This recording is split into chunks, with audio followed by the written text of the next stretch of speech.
They need to get that right because penalties have been incurred if they get that wrong. So the last thing they're going to want to do is impact the overall outcome for their athlete by muddling up the technical rules on boat handling. But they have been well trained. Clear instructions go to each of the team leads from each of the nations.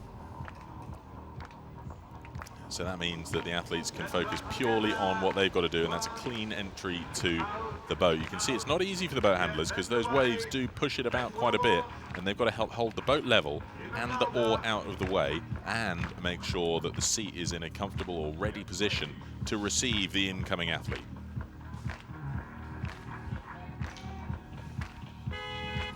Here we go then, B final, bronze medal final for the under-19 men's solo.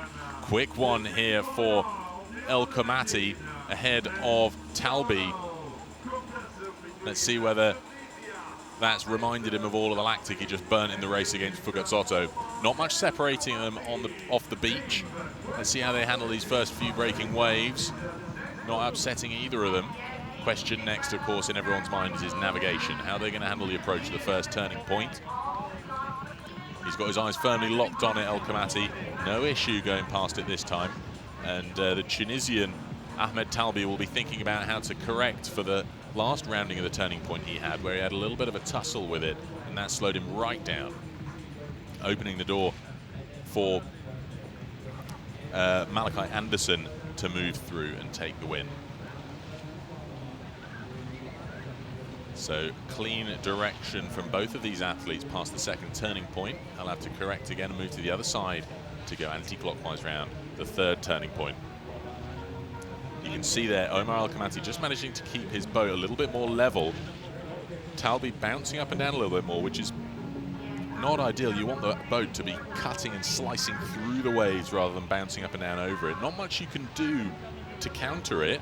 That's where the technical proficiency at racing on conditions like this comes in, because you might just adjust your rhythm and rating so that your body movement and the transition of your weight up and down the boat helps to keep the boat level whilst giving you the maximum opportunity for drive. I think Omar El Komati, despite having raced in just the last race, the second of the semi-finals, looks like he's earning himself a pretty commanding lead here. It's going to be all about, can he get a straight line course back into the beach?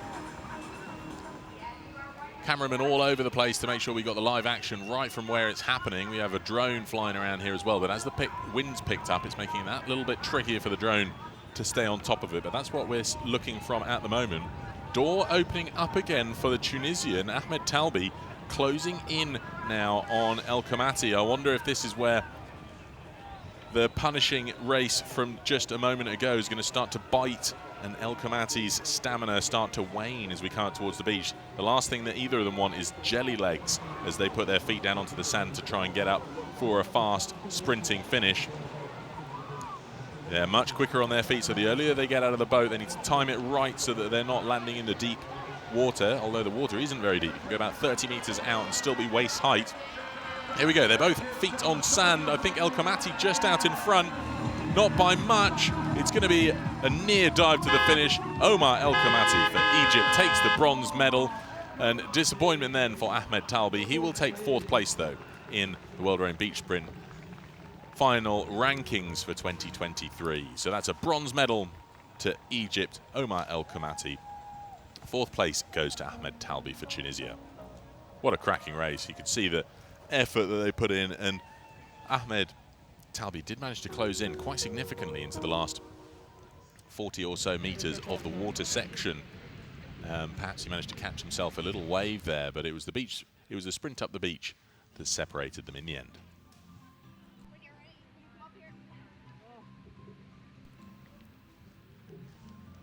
Neve lining up an interview so that we can hear how it feels to be the bronze medalist at the World Rowing Beach Sprint Finals. But this is a good recap of that start. You can see that El Komati just had the slightly better of it, leaving the beach a little bit long in the turn at the end, so it went a little bit past the buoy, so that's all extra distance you've got to row if you go too far past it or you go too wide. But clear delight then in the Egyptian squad. A medal going back to Egypt. But now, Neve, let's catch up with her, who's going to talk with us through with Omar El Khamati.